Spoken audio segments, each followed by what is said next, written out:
My brother's fiancée seated me in a folding chair by the kitchen while my ex sat at the head table. She smiled and called me a plus one. She didn't realize the $50,000 gift in my hand was the only reason they weren't homeless. The music was already swelling, a soft, orchestral version of a pop song that I had personally paid the string quartet to learn, but all I could hear was the rushing of blood in my ears. I stood at the entrance of the grand ballroom, a venue that smelled of expensive lilies and floor wax, clutching my clutch purse so tightly my knuckles were turning white. I was exhausted, not just tired. I was physically drained, nursing a migraine that had been hammering behind my left eye since 4:00 a.m. when I woke up to handle a crisis with the florist that the bride, Vanessa, had deemed too stressful to deal with herself. I adjusted the strap of my emerald silk gown, a dress Vanessa had approved, only after making me try on 6 others because she didn't want me clashing with the napkins, and scanned the room. It was beautiful. I had to admit, the money I had poured into this event had resulted in a spectacular evening. The crystal chandeliers caught the light perfectly. The centerpieces were towering architectural marvels of white orchids. I began to weave through the crowd, offering polite smiles to distant relatives and Nolan's college friends. I made my way toward table 1, the family table, the place of honor. I reached the round table near the dance floor, draped in gold satin. I saw the place cards: mother of the bride, father of the bride, maid of honor, best man. And then I stopped. Sitting in the seat next to where the groom's parents would have been, if ours were still alive, was David, my ex-boyfriend. David, whom I hadn't seen in 2 years. David, who had cheated on me with a paralegal and broken my heart into enough pieces that I needed a year of therapy to glue them back together. He was wearing a tuxedo that fit him too well, holding a glass of champagne, and laughing at something the father of the bride said. I froze. There had to be a mistake. I scanned the rest of the table. There was no card for K.H. Lowe. Looking for your seat. The voice was sugary, light, and laced with distinct poison. I turned to see Vanessa. She looked stunning in her lace gown, I'll give her that, but her eyes were devoid of any warmth. She was holding court, flanked by 2 of her bridesmaids who looked at me with identical expressions of pity and amusement. Vanessa, I said, my voice steady despite the shock, I think there's been a mix-up. David is at the family table, and I don't see a card for me. Vanessa didn't blink. She took a sip of her sparkling water, careful not to smudge her lipstick. Oh, K.H. Lowe, no, that's not a mistake. See, David is the wedding planner's cousin, which I didn't know until recently, and he's been so helpful with the logistics this week. We realized we were tight on space at the main tables. Tight on space, I repeated. I'm the groom's sister. I'm the only family Nolan has. I know, babe, she said, patting my arm with a manicured hand. But honestly, the aesthetic of the head table was getting a little cluttered. We needed symmetry. Besides, we found a spot that's much better suited for you, more private. She pointed. I followed her finger. Way back in the corner, pushed up against the swinging double doors of the industrial kitchen, was a small, round cocktail table. It wasn't even a dining table. It was a high top, and pulled up to it was a single, beige metal folding chair, the kind you use for a high school wrestling match. There were no flowers on it, no gold tablecloth, just a white paper napkin and a view of the waiters rushing in and out with trays of dirty dishes. It's cozy, Vanessa chirped. And look, you're right near the food, so you get first dibs. The heat rose up my neck, hot and suffocating. Vanessa, you cannot be serious. You sat my cheating ex-boyfriend at the family table, and you're putting me in a timeout corner by the trash. She let out a short, sharp laugh. God, K.H. Lowe, why do you always have to be so dramatic? It's just a chair. David is a guest of honor because he helped us get a discount on the lighting. You're practically a host, right? You don't need to be paraded around. She leaned in closer, her voice dropping to a whisper that was meant to be intimate but felt like a knife. Honestly, K.H. Lowe, the head table is for couples and the wedding party. Single people just ruin the pictures. That seat is for plus ones. And since you couldn't keep a man, even the one sitting at my table, I figured you'd be more comfortable back there. I looked at David. He caught my eye and raised his glass in a mock toast, a smirk playing on his lips. He knew. He absolutely knew. I looked at the folding chair. I looked at the kitchen doors swinging open, a waiter dumping a tray of half-eaten salmon int. A bin just feet away from my seat. Then I felt the weight of my clutch purse. Inside, it wasn't just lipstick and my phone. Inside was a cashier's check for $50,000. It was the down payment for the house Nalan and Vanessa had been crying about not being able to afford. It was my wedding gift to them. The betrayal hit me harder than the diagnosis of our parents' death years ago. This wasn't loss. This was active, malicious erasure. My first instinct was to cry. That's the honest truth. The sting of tears pricked at the corners of my eyes, threatening to ruin the professional makeup I had paid for. I felt small. I felt like the little girl who had to step up and be the adult way too soon, the one who was always responsible, always giving, and yet somehow always forgotten when the fun started. I looked around the room. People were watching. They were trying to be subtle about it, but I caught the side glances.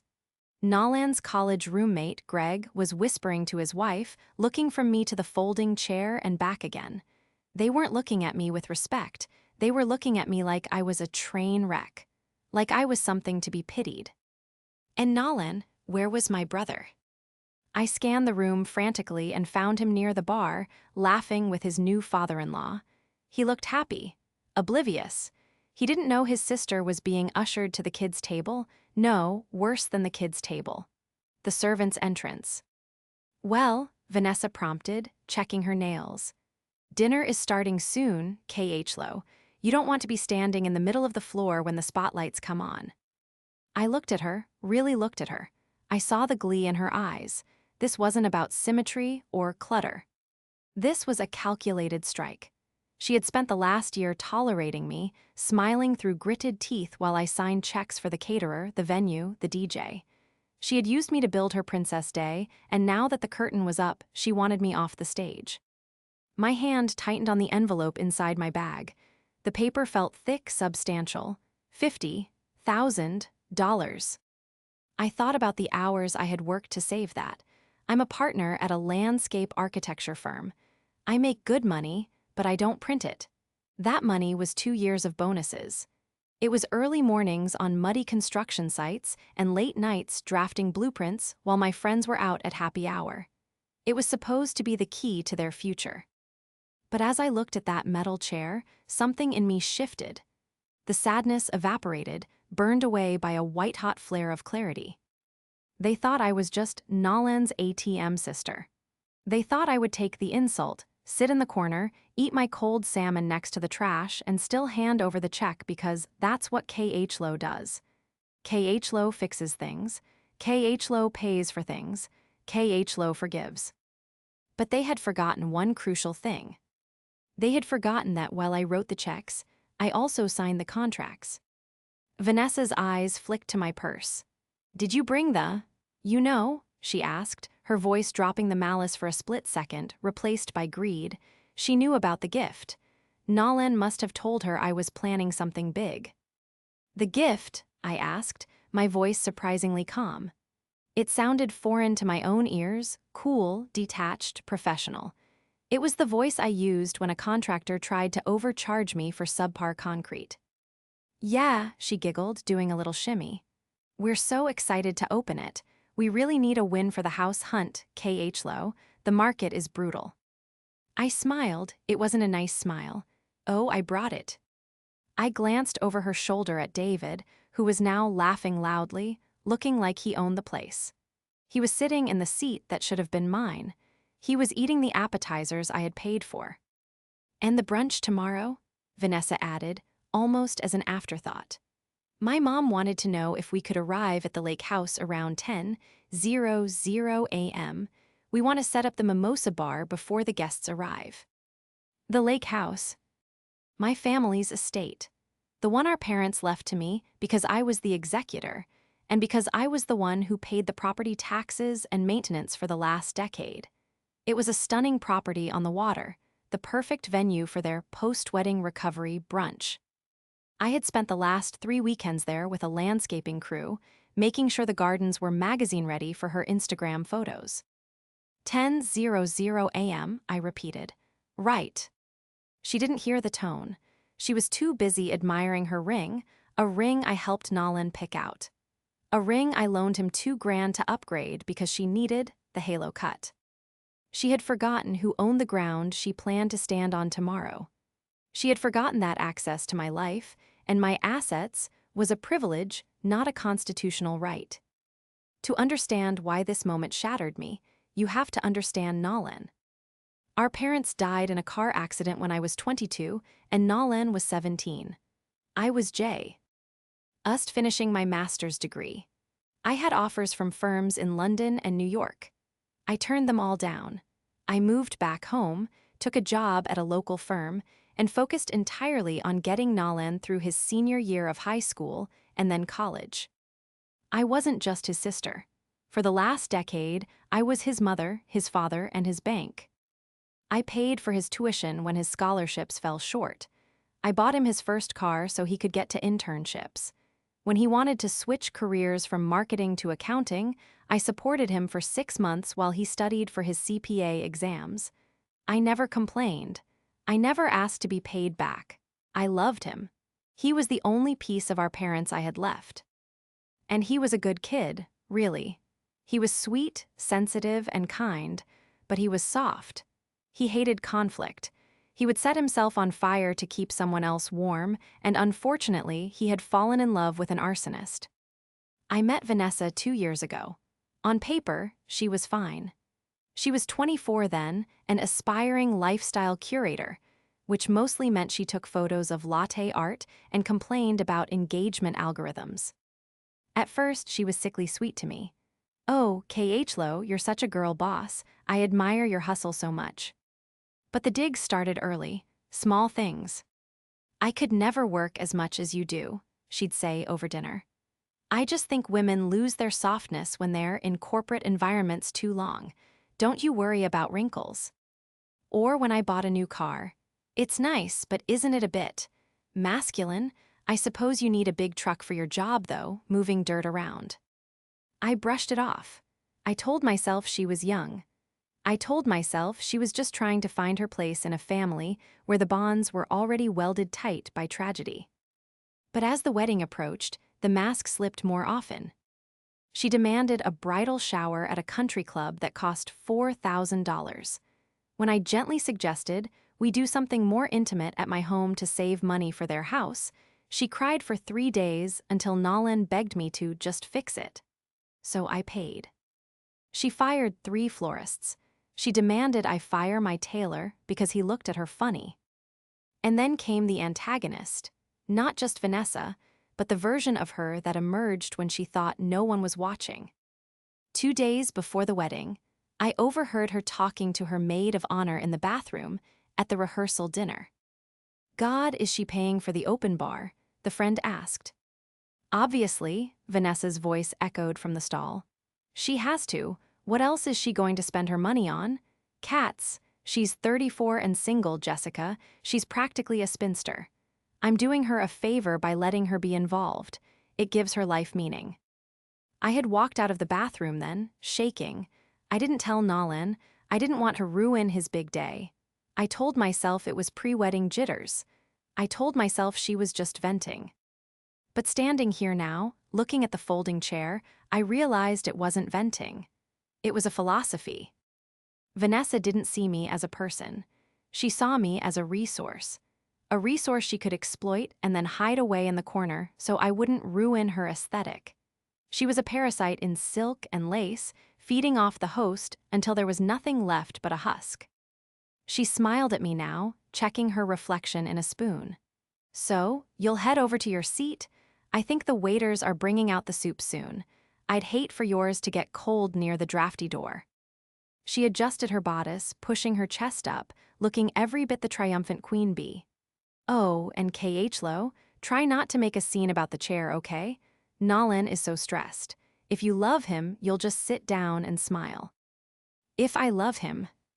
That was her weapon. She held my love for my brother hostage, assuming I would pay any ransom to keep him happy. She was right about one thing: I did love him, but she was wrong about me. I wasn't just a sister. I was a businesswoman who knew exactly when to cut her losses on a bad investment. And this was a failing project. If you love him, you'll just sit down and smile.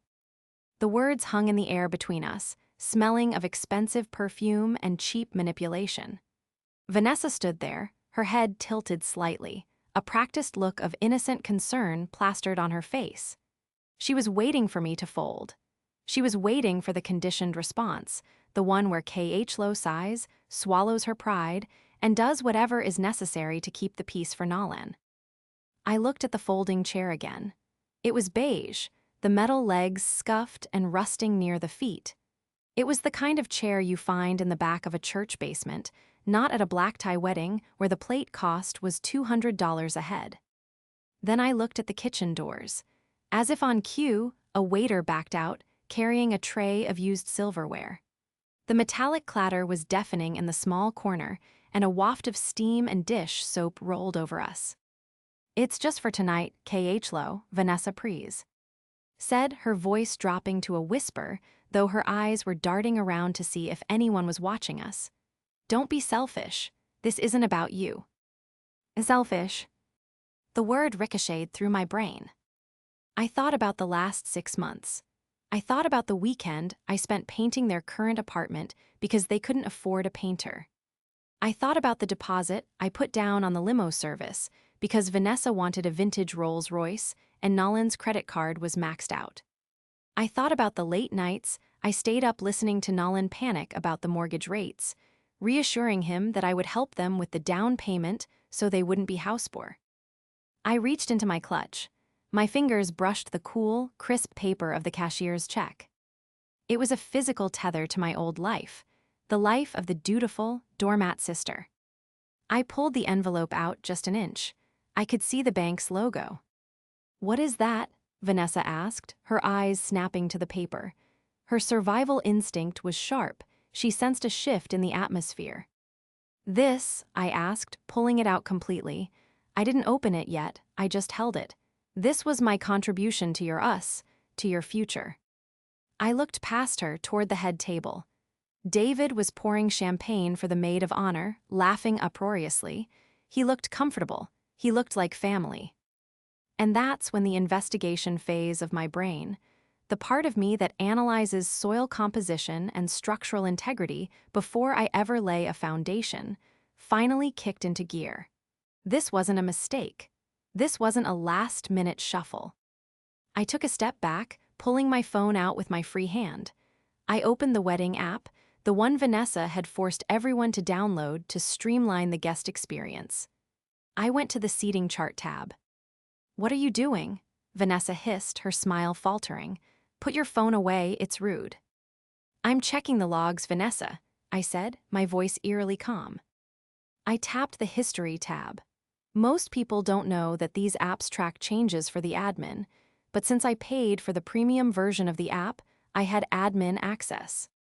There it was. Timestamp, yesterday 11:45 p.m. User, Vanessa Bride Action, moved guest KH Low from table 1 to table 14, kitchen staff. Action, moved guest David from table 12 to table 1. It was premeditated. She had done it last night, probably giggling with her friends over a bottle of wine, planning exactly how funny it would be to see the successful sister-in-law relegated to the trash while her cheating ex got the throne. "You moved me last night," I said, holding up the screen. "At midnight." Vanessa's face went pale, then flushed red. We had to make adjustments. David is a VIP. "No," I corrected her. "David is a weapon. And this chair?" I kicked the metal leg of the folding chair with my heel. It rattled pathetically against the wall. "This is a statement. You wanted to put me in my place. You wanted to show everyone that no matter how much I give, I'm still just the help." I looked at the kitchen doors, then back at the ballroom full of people eating the food I paid for, dancing to the music I sponsored. Well, I said, snapping the clasp of my purse shut. Message received. I turned my back on her. It was a simple motion, but it felt like breaking a physical chain. I didn't walk toward the folding chair. I didn't walk toward the kitchen. I turned toward the exit. Where are you going? Vanessa's voice pitched up, losing its sugary coating. KH Low, the speeches are starting in 10 minutes, you can't leave. I didn't answer. I began to walk. The click of my heels on the parquet floor sounded like gunshots to my ears. I walked past the tables of distant cousins who smiled and waved, oblivious to the war that had just been declared. I walked past the bar. I was halfway to the main double doors when I heard the commotion behind me. KH Low, wait. It was Nalan. I paused and turned slowly.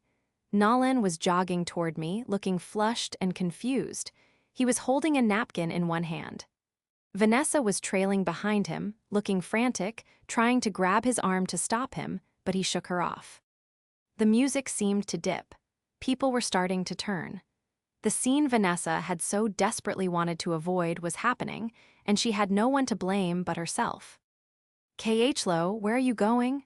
Nalan asked, catching his breath as he reached me. He looked at me with those big, puppy dog eyes that had worked on me for 30 years. Mom, Vanessa said you were upset about the seat. Come on, KH Low, don't be like this. It's just a seating chart. We can pull up a chair from another table if it's that big of a deal. It's not about the chair, Nalan, I said. My voice wasn't loud, but in the sudden quiet of the room, it carried. It's about the fact that your wife decided to seat your sister, the woman who raised you, next to the garbage, while seating the man who cheated on me at the head table. Nal. And blinked. He looked back at the head table. He looked at David. Then he looked at Vanessa. Wait, David is at the head table? I thought. Vanessa said he was with the planner. Vanessa lied, I said simply. Vanessa arrived then, breathless and panting. Nalan, stop it. She's making a scene. She's just jealous because she's alone and miserable. Jealous? I laughed. It was a cold, dry sound. Vanessa, I'm not jealous, I'm insulted, and frankly, I'm done. I reached into my bag and pulled out the envelope. The thick, cream-colored envelope with Nalan and Vanessa House Fund written on it in calligraphy. Nalan's eyes widened. He knew what was in there. We had talked about it. He knew this was the difference between a cramped apartment and the colonial in the suburbs he wanted. KH Low, he started, reaching out a hand. I brought this, I said, holding the envelope up so the light from the chandelier caught the gold ink. Because I wanted you to have a home. I wanted you to start your life with stability. $50,000, Nalan, that's what is in this envelope. A gasp rippled through the nearby tables. Guests were openly staring now. Even the string quartet had stopped playing. 50,000? Vanessa whispered, her eyes glued to the paper. Her greed was so naked it was almost obscene. She licked her lips. KH Low, look, let's just go outside and talk. We can fix the seat. Just give us the... She reached for it. I pulled it back sharply. No, I said. You said that seat was for +1's Vanessa. You said I didn't deserve a place at the table because I'm single. I looked at Nalan, hoping to see him fight for me. Hoping to see him turn to her and say, how dare you treat my sister this way? But he didn't. He just looked at the check, then at me, paralyzed by his own passivity. KH Low, please, he whispered. Don't do this here. That was the final straw. He wasn't worried about my dignity. He was worried about the money. You're right, I said. I won't do this here. In fact, I won't be doing anything here. I took the envelope in both hands. The paper was thick, resistant. Vanessa said the folding chair was for +1's, I said, raising my voice so the back tables could hear. I locked eyes with my brother. Well, I guess this check is my date. I looked at Vanessa, forcing a bright, toxic smile that mirrored the one she had given me. +1 this. I ripped the envelope in half. The sound was sharp, like a dry branch snapping. Vanessa screamed, actually screamed, no. I put the two halves together and ripped them again. and again, until the $50,000 down payment was nothing but confetti in my hands. I opened my palms and let the pieces flutter down to the polished floor between us. "Happy wedding," I said. I turned and pushed open the heavy double doors. The cool night air hit my face, and for the first time in years, I could breathe. I heard the doors burst open behind me a second later.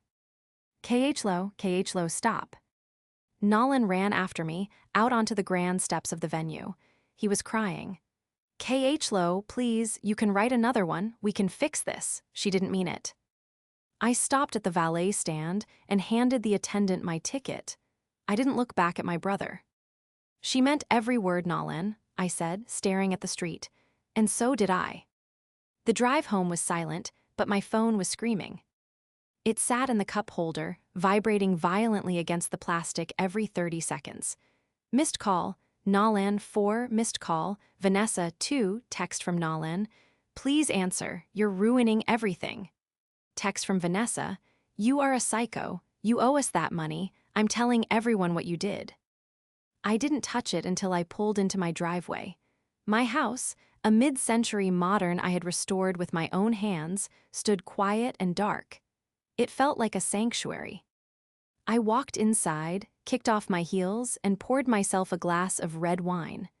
My hands were shaking, not from fear, but from the adrenaline crash. I had done it. I had actually walked away.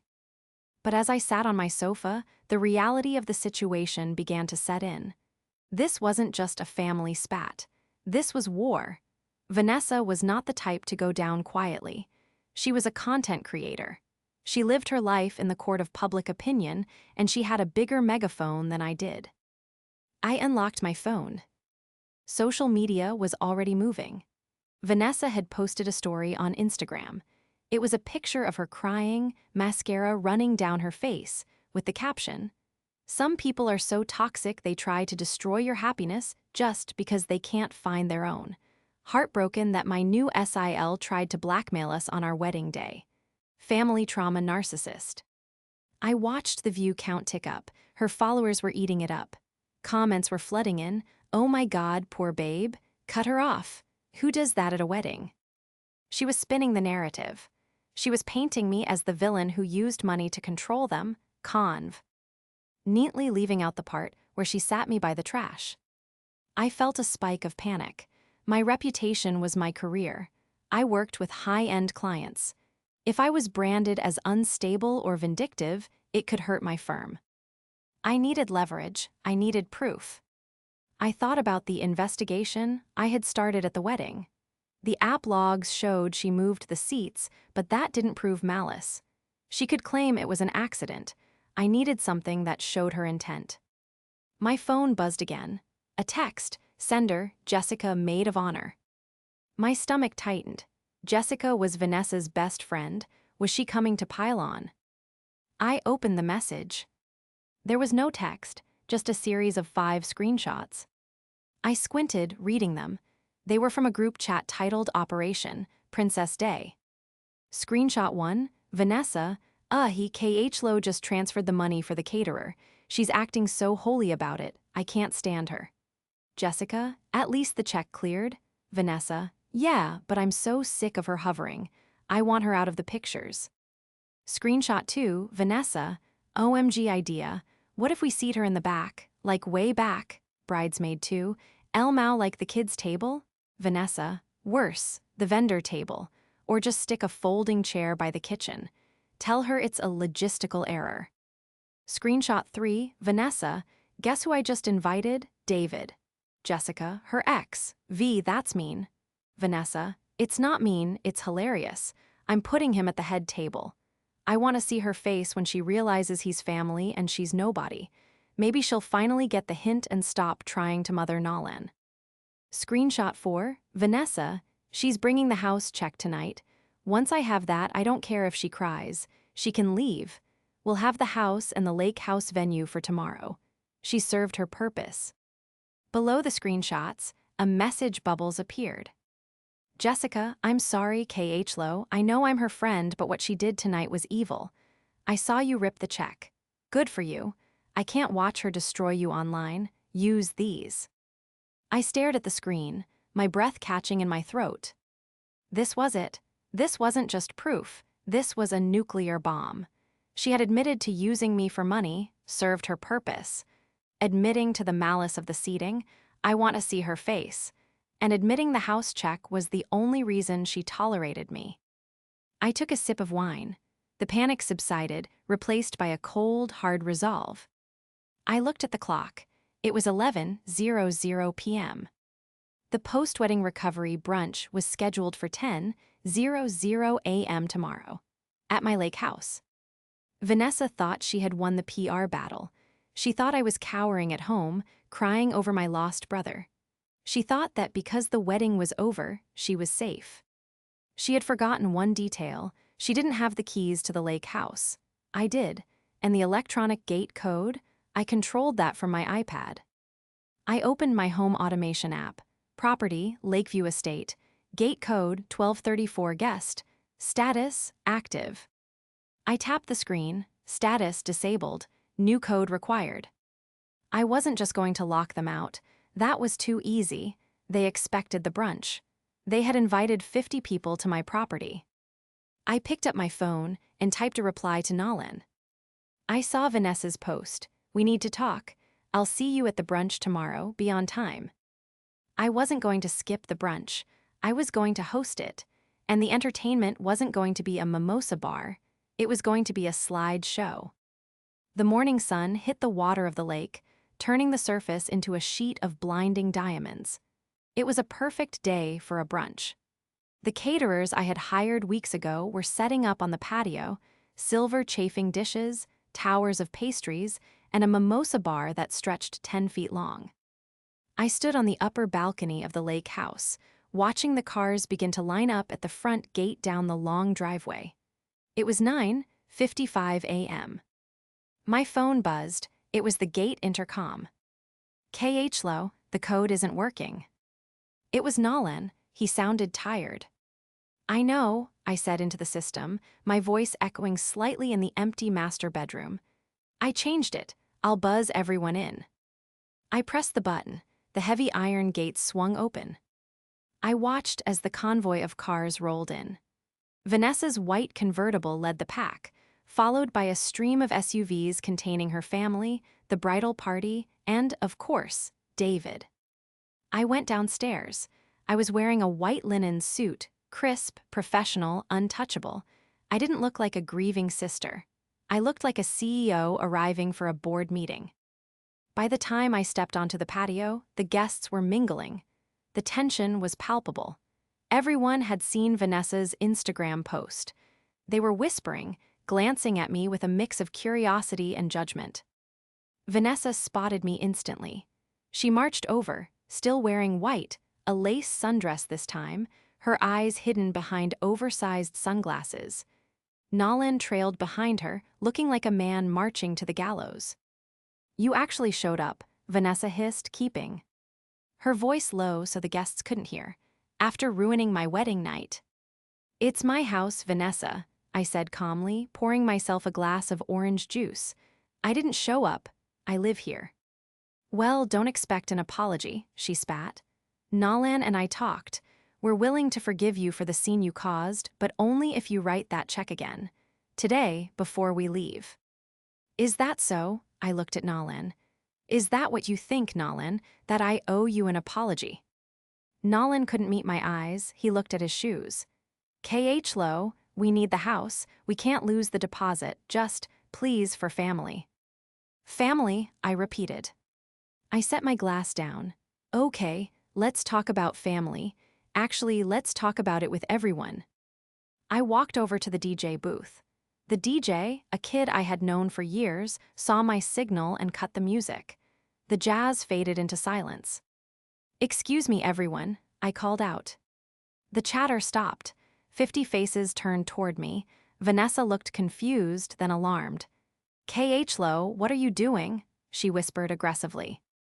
I just wanted to say a few words, I said, my voice projecting clearly across the patio. Since there seems to be some confusion about what happened last night, Vanessa posted quite a moving story online about how I tried to ruin her day. Vanessa crossed her arms, a smirk returning. She thought I was going to apologize publicly. She thought she had one. But, I continued, I believe in transparency. And since we are all family here, I thought you should see the full story, not just the one Vanessa wrote. I nodded to the DJ. He tapped a key on his laptop. I had connected my phone to the large outdoor projection screen we used for movie nights. It was positioned perfectly in the shade of the pergola. Click. The first screenshot appeared, giant, 10 feet high. Vanessa, KHLO just transferred the money. I want her out of the pictures. A gasp went through the crowd. I saw Vanessa's mother put a hand to her mouth. Click. The second screenshot. Vanessa, worse, the vendor table, or just stick a folding chair by the kitchen. Tell her it's a logistical error. Vanessa froze, her tan drained away, leaving her ashen. Turn it off, she shrieked. Turn it off right now, those are fake. They aren't fake, Vanessa, I said, my voice hard as steel. They're from your maid of honor. I looked at Jessica, who was standing near the buffet. She didn't look away. She nodded at me, then looked at Vanessa with pure disgust. Click. The third screenshot. Vanessa, it's not mean, it's hilarious. I want to see her face when she realizes he's family and she's nobody. I saw David in the back of the crowd. He wasn't laughing anymore. He was slowly backing away toward his car. Click. The final one, the smoking gun. Vanessa, she served her purpose. Silence, absolute, suffocating silence. The only sound was the wind in the trees and the soft lapping of the lake water. I turned to Nalan. He was staring at the screen, his mouth slightly open. He read the words over and over. She served her purpose. Nalan, I said softly, this is who she is. She didn't seat me there by mistake. She sat me there because she hates me. She hates that you need me. And she was banking on the fact that I loved you too much to do anything about it. I took a step closer to him. I do love you, but I love myself enough to know when I'm being used. Nalan turned slowly to Vanessa. His face wasn't sad anymore. It was horrified. You said it was the venue's fault, Nalan whispered. You swore to me it was a mistake. It was a joke, Vanessa stammered, backing up. Nalan, baby, it was just girl talk. Jessica is lying, she's jealous of me.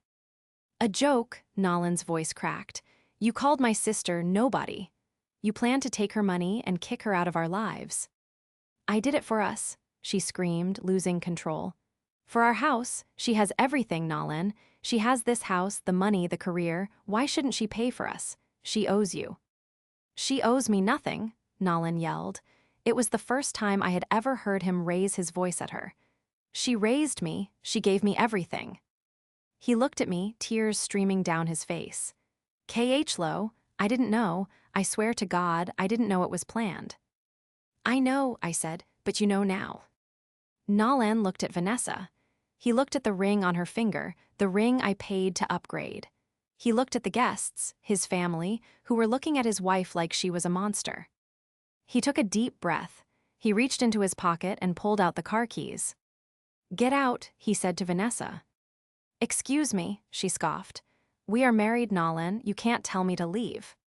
Technically, Nalan said, his voice shaking but gaining strength, we haven't filed the license yet. It's sitting on the kitchen counter at the apartment. The color left Vanessa's face completely. I'm not filing it, Nalan said. We're done. Get off my sister's prop. RTY. Vanessa looked around for allies. She looked at her mom, who looked away. She looked at her bridesmaids, who were studying their shoes. She let out a sound of pure rage, a guttural scream of frustration. You are pathetic, both of you. You'll never find anyone as hot as me, Nalan. You'll die alone with your spinster sister. Maybe, Nalan said, but at least I'll be able to look at myself in the mirror. She stormed off toward her convertible, her heels clicking angrily on the stone. She peeled out of the driveway, gravel spraying everywhere, leaving a cloud of dust in her wake. The brunch ended early. Most of Vanessa's family left quietly, too embarrassed to stay. My family, the cousins and aunts who had known me since I was a baby, stayed. They came up to me one by one, hugging me, apologizing for not saying something sooner. "We thought it was weird," Aunt Marge said, squeezing my hand. "But we didn't want to cause trouble. We're so proud of you, K.H. Lowe." Nolan sat on the edge of the dock, staring at the water. I walked down and sat next to him. "I'm sorry," he said, his voice thick. "I feel so stupid. I let her treat you like garbage because I was so desperate to be happy." "You were in love," I said, leaning my head on his shoulder. "Love makes us blind sometimes." "I'm going to pay you back," he said. "For the wedding, for the ring, everything." "Don't worry about the money," I said. "Just worry about finding yourself again. The Nolan I know is kind and smart. He doesn't need a bully to tell him who to be." He chuckled, a wet, sad sound. "I think I'm going to move out of the apartment. I can't stay there." "The guest room here is open," I offered, "as long as you need." He hugged me then, a rib-crushing hug that felt like the little brother I used to carry when he scraped his knee.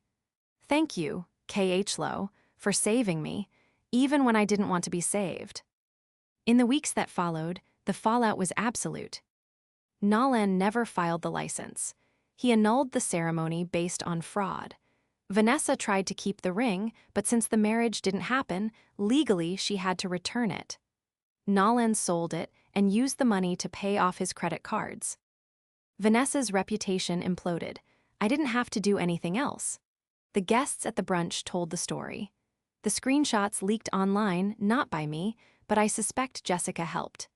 She lost her lifestyle influencer status overnight when her comments section became a graveyard of people calling her a gold digger. She ended up moving back to her hometown, working at her father's car dealership. As for me, I took the money I had saved for their house, the $50,000, and I did something for myself. I booked a 3-week tour of Italy, just me, no +1 required. I realized that my worth wasn't in what I could provide for others. It wasn't in the checks I wrote or the problems I fixed. It was in the fact that I was strong enough to stand alone, even when the world tried to put me in the corner. I never sat in a folding chair again, and I never let anyone tell me where I belonged.